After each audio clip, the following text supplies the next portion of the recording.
Yo, awesome people of YouTube, welcome back to another Baldur's Gate 3 video. In this one, we're gonna be talking about Cleric subclass, right? We're just gonna skip this, gonna change the subclass, right? But before we get started in the full video, I just wanna say thank you everyone who's been watching. It really means a lot to me. And if we can, guys, keep liking, commenting, subscribing, and especially sharing the videos, that would be amazing. And if you want to see something else on the channel, be it build guides, how to, shorts, whatever, do let me know down in the comments. I want to be able to provide the best stuff you guys can. Right. Also, we have our Discord, link is down in the description. You can join, talk to me, give me some suggestions, give me constructive criticism, stuff like that. Join it, we'll have a good time. Also, this Wednesday, right, we're gonna be starting our tactician playthrough. It's gonna be like a test run for honor mode, because I've not technically beaten the game. I've gotten to Act 3 several times, close to level 12, but it's been with friends and I don't want to run it without them. But I'll be doing tactician mode. I will be doing Way of the Shadow Monk. I've seen it and it looks pretty cool. But with that said, let's get into the video. We're gonna be talking about a Cleric, right? Cleric has a bunch of subclasses or specializations, if you want to call them that. It's up to you. There's, I believe, 7, and we're going to be talking about them at the end of the video, right? But for base Cleric, you know, they're pretty much representative of the god that worship within the divine power, either for good or for ill. It depends which subclass you pick and the god you decide to worship, right? They get some cool cantrips. They get cantrips like Thaumaturgy, which gain an advantage intimidation performance checks, which can be pretty cool for 10 turns. Sacred Flame, where it does a 1d8 radiant damage, and a lot of stuff are not resistant to it, especially early, so it's really good. You get Guidance, gain you plus 1d4 bonus to ability checks, pretty cool. You know, Resistance, make a target more resistant to spell condition. You know, that one a little less cool. You get Light, you get Blade Ward, which is pretty cool.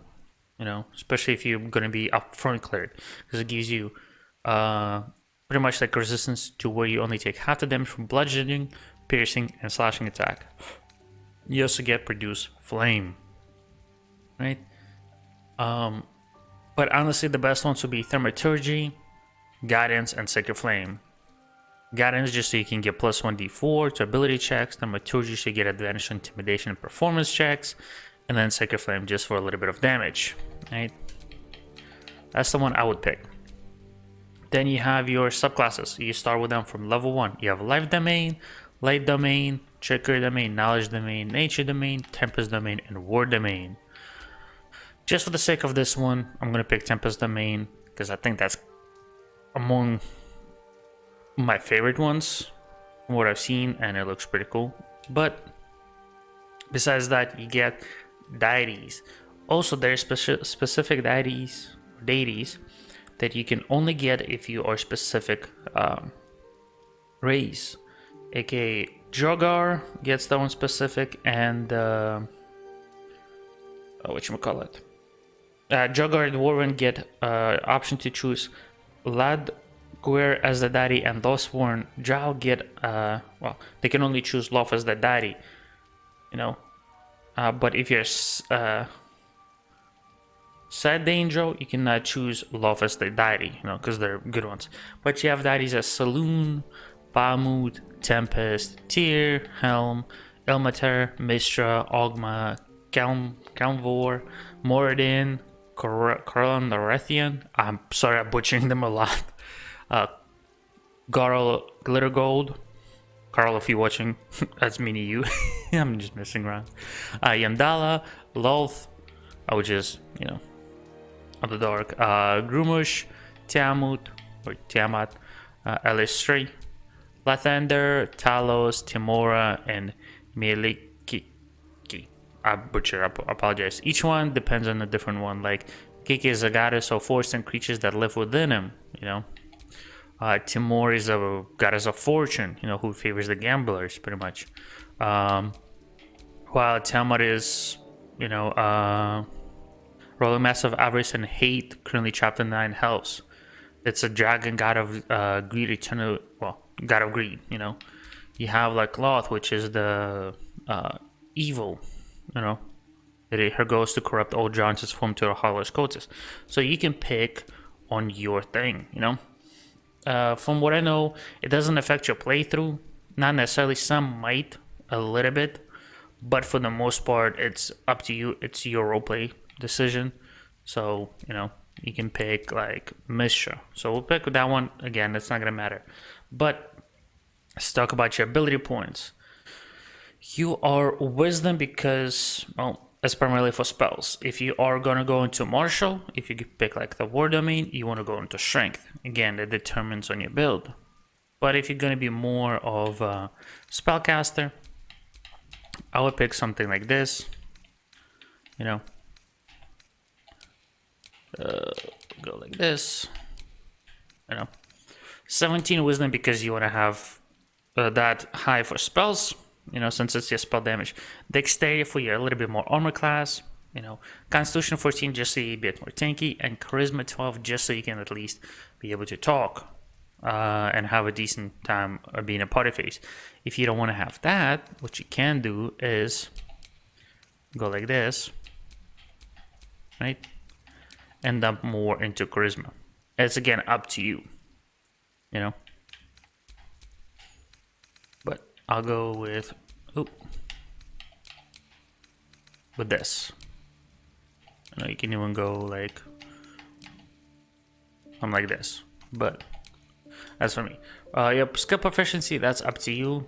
You know, religion is not bad, but that's not as much. Insight, again, that's up to you. So you can detect if like they're lies or if they're about to punch somebody, you can see it in the eyes. There's a few situations that's useful, you know.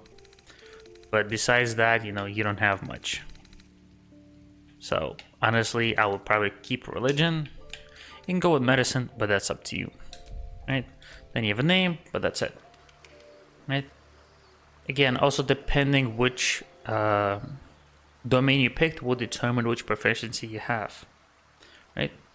So let's go into level 2. All right, so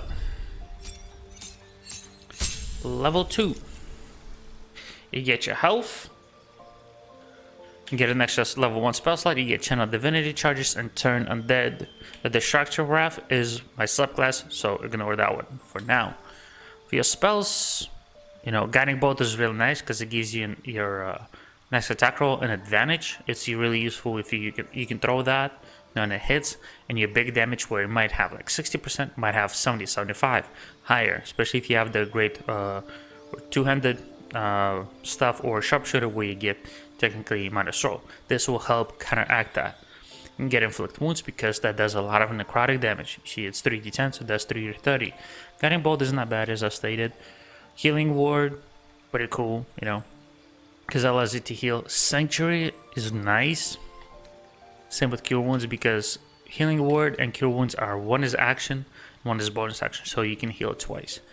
Sanctuary is really nice if you want to do certain builds, but Create or Destroy Water might not be looking like it's useful, but there's pretty cool stuff you can do with it. Like if you do lightning damage and there's water, it will execute. Or if you throw ice, it will freeze and the enemy can slip on it. So it's pretty cool, right? So level 3. You get health, level 1 spell slot, level 2 spell slot, and some cool stuff like blindness, calm and motion, enhanced ability, whole person, less restoration, prayer, protection from poison, silence, spiritual weapon, wooden board, right? Shatter and gust the wind, ignore them. That's my Tempest stuff, right? Asmodeus stuff, ignore that. So from level 2, your best ones, if you want to, you can go aid, but it's kind of meh. Lesser restoration, not really useful. Prayer of healing can be useful. It heals all eyes you can see. But what I like to do is keep whole person because you will hold the humanoid enemy still. They cannot move, act, or react, and any attack within 3 meters, aka melee, will always be critical, which is massive. Because especially if you're fighting, I believe, Githyanki, if you can hold them, or if you get the, I believe to level 5, you get the tier 3 version or level 3 version, and you can hold 2 of them, which will be huge, right? So whole person is always really nice. Right? Now at level 4, you get your feet. And you get an additional level 2 spell slot. And a new cantrip. So for this one, that's up to you. You can go Blade Ward, Light, or you can go Resistance. Resistance is not bad, so we'll go with that one. So for your ability point, or for your feat, you can go with Ability Improvement or ASI, Ability Score Improvement. It depends on your build. You know, if you want to get High Wisdom or Strength, whatever, it's up to you. Another good one is Alert, so you have 5 bonus initiative, and you can't be surprised. Works really, really well, so you go faster in the battle order. Really nice. If you're using two-handed weapons, Great Weapon Master is good, you know. Allow you, if you make a crit or kill an enemy, you can get an extra attack as a bonus action. If you also have it on, you'll do 10 additional damage, but you have -5 to attack roll penalty. Right? You can go with the Elemental Depth if you're more of a spellcaster, you know. Your spells and attacks no resistance to damage type of your choice, you know. And you cannot roll a 1 on that. Another good one is if you are more of sharpshooter, you know, ranged. Sharpshooter is same thing as the Great Weapon Mastery, but just for shooting, and you ignore high ground penalties. Pretty massive. You can go with Tavern Brawler if you want to throw, or if you want to, you know, use improvised weapons, or just an armor attack, but it's not really great. Go with Weapon Master if you do that, it's up to you. This one, I'm going to go with ASI or Ability Score Improvement. And if you go with Ability Score Improvement, let's say you get your Wisdom to 19. If you get Anti-Ethel Hair, you can get up to 20 Wisdom. If you do Strength, same thing, right? For your spells, Prayer of Healing is not bad for this type, right? That's it for level 4. Now level 5, you get a little bit more. Get a lot, you get a bunch of stuff like level 3 spell slot, more health, destroy undead. When you successfully turn an undead creature, it also takes 4 to 24 damage. Right?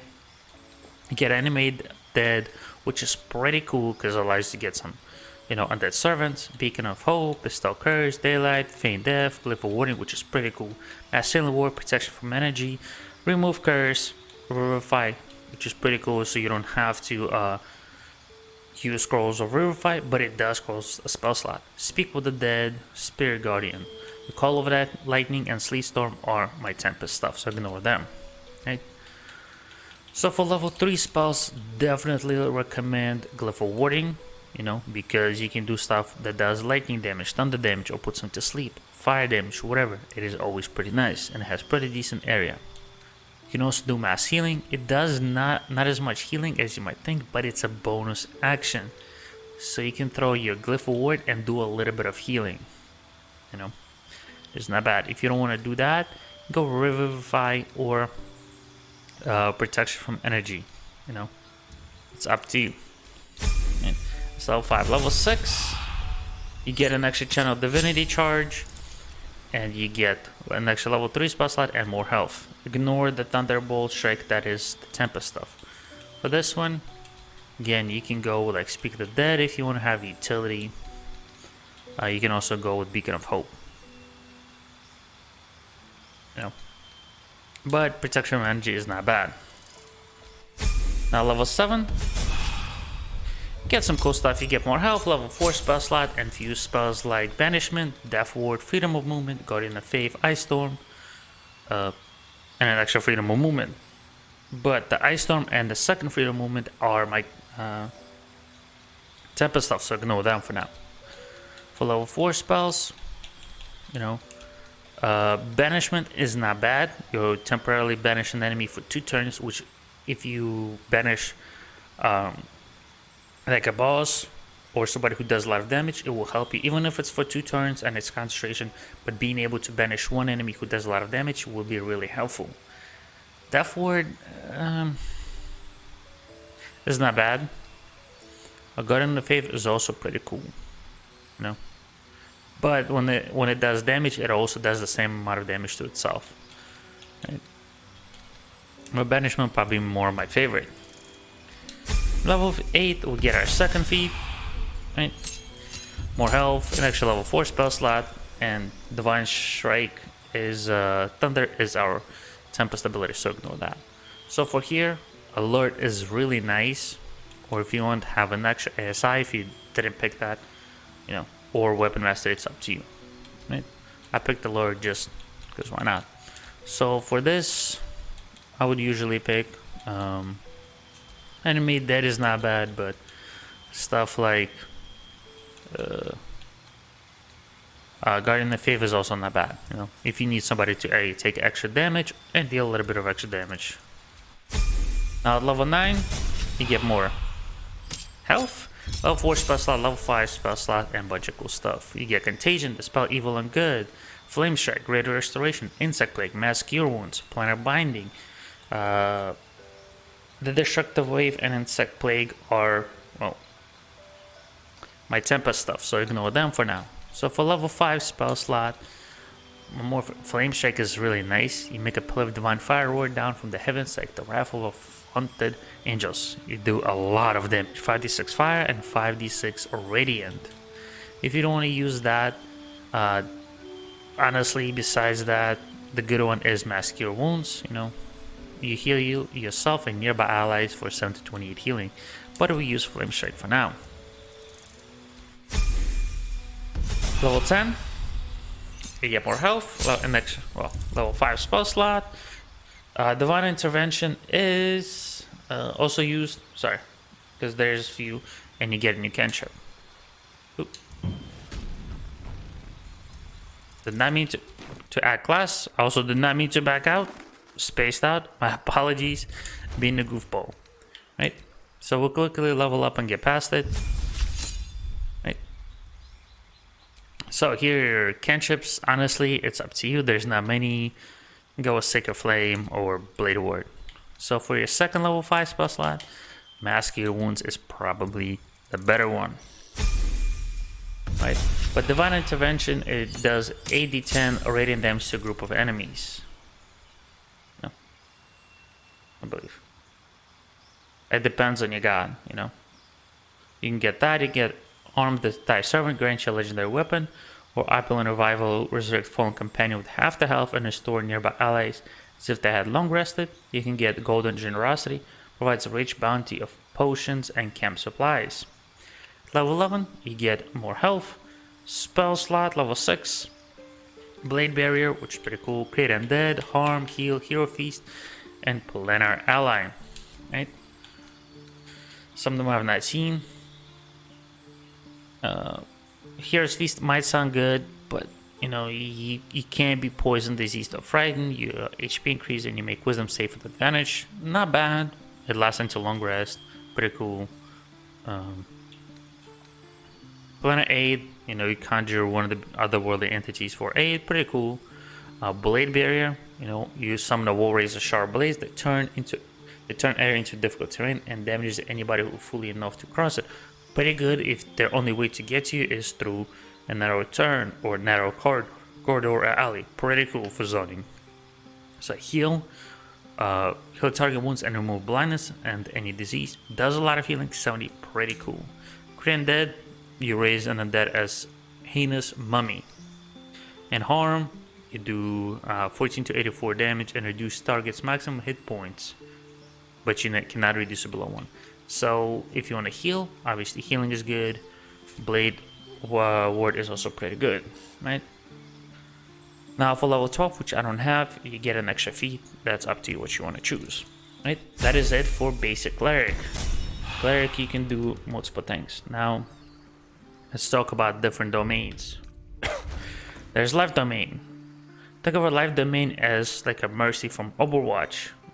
Life Domain is an aspect of many good deities, offering spells that protect and restore mind, body, and soul. At level 1, you get heavy armor proficiency, get this Disciple of Life, which means when casting a healing spell, the target regains an additional 2 health for every spell level. You know, you get domain spells like Bless and Cure Wounds. Level 2, you get Preserve Life, Channel Divinity Action, evoke a healing energy that restores 3 times your character level hit points to allied creature, you know. So if it's level 12, you get 36 health. Has no effect on undead and construct. At level 3, you get 8 and less restoration, and they're always prepared. Mind you, all the main spells will always be prepared. Level 5, you get Revivify and Beacon of Hope.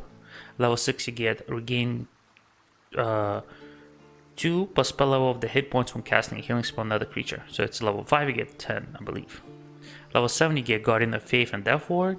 At level 8, you get Divine Strike Radiant. You do 1d8 Radiant in addition to your weapon damage. Level 9, you get Greater Restoration and Mass Cure Wounds. Right. That's it for the life domain.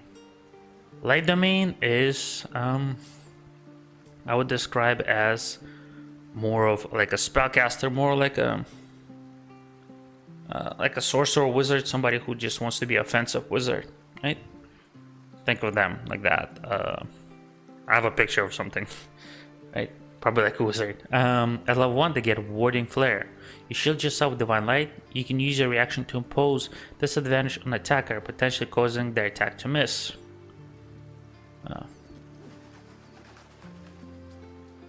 If the attacker cannot be blinded, they're immune to this effect. You also get Light and Burning Hands and Fairy Fire as your spells.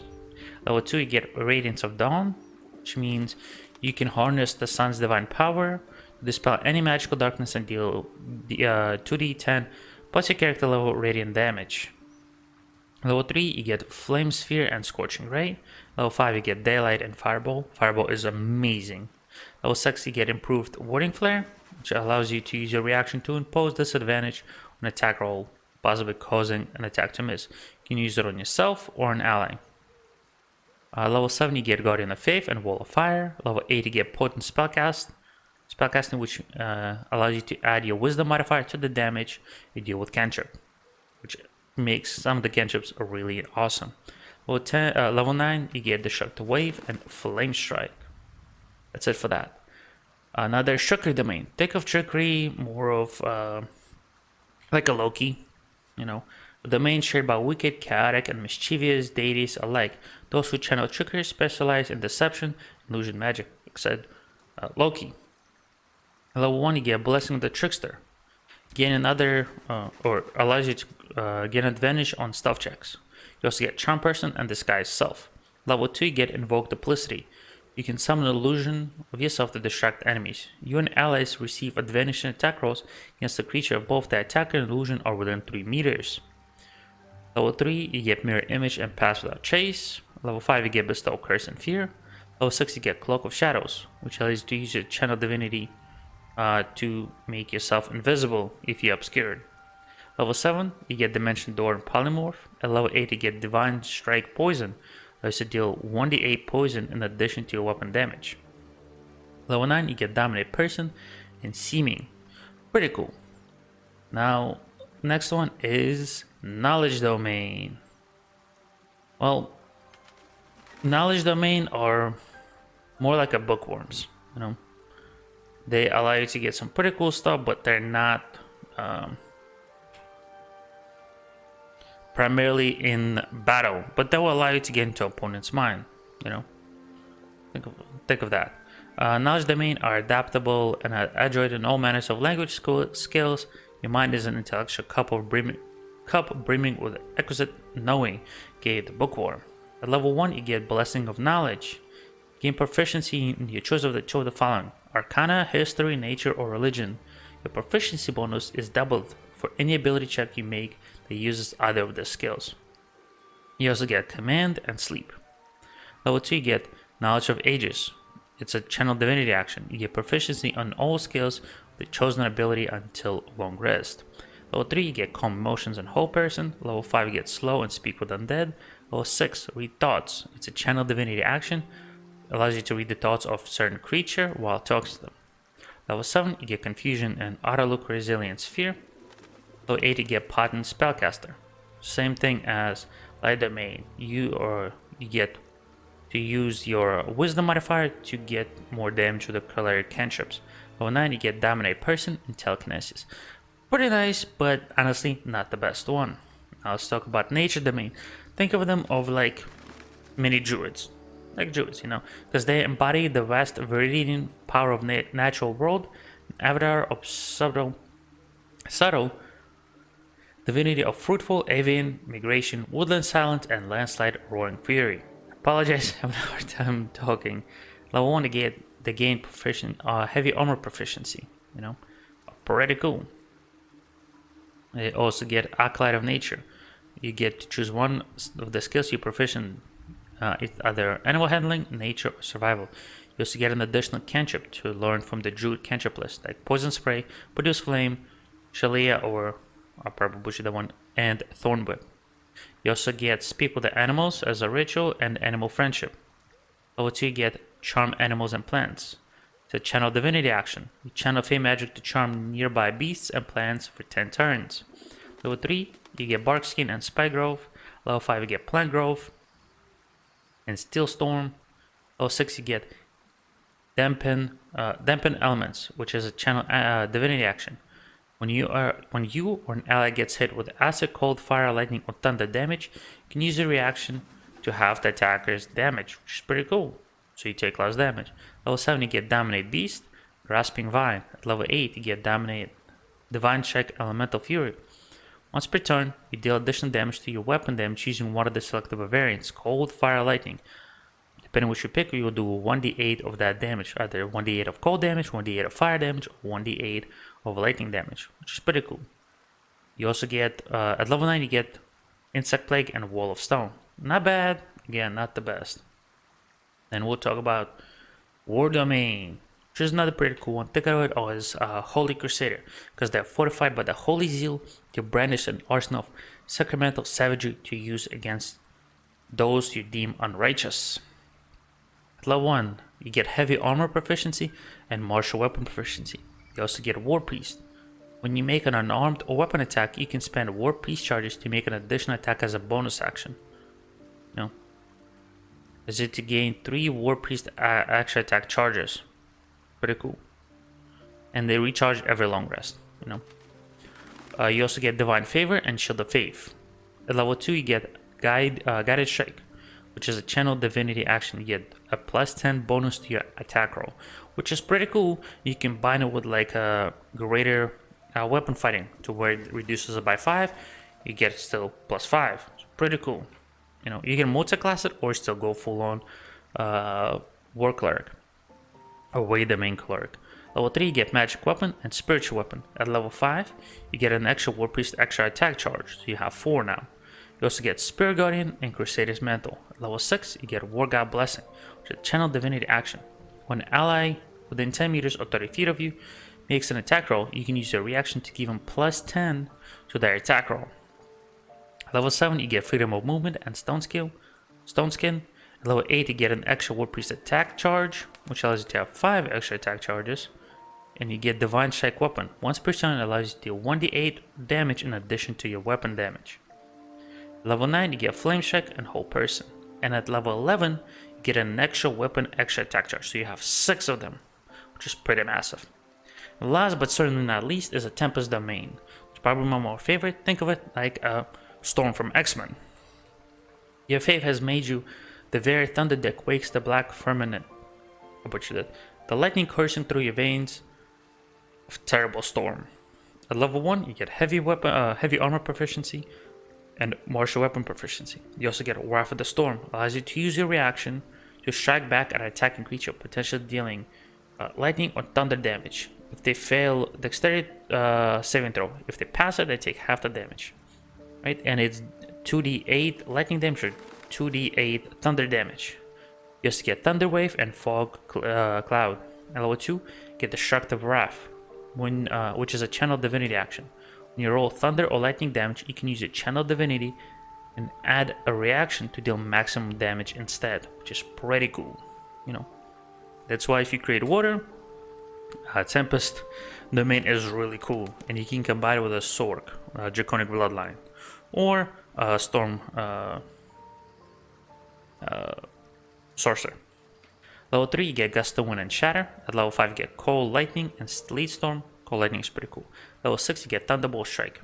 When you deal thunder or lightning damage to a creature that is large or smaller, you can push it up to 3 meters away. Right? At level 7 you get Freedom of Movement and Ice Storm. At level 8 you get Divine Strike Tempest. Once per turn you deal 1d8 Thunder addition to your weapon's weapon damage. And level 9 you get Destructive Wave and Insect Plague. That is it for the Cleric. Cleric has a lot of different possibilities. Pretty cool. You can or multi-class it, or you can go as pure Cleric. But that is it. And remember, this Wednesday I'm going to be starting Way of the Shadows Monk playthrough. So hope you tune in. Don't forget Stasum. I'll see you in the next one. Bye bye.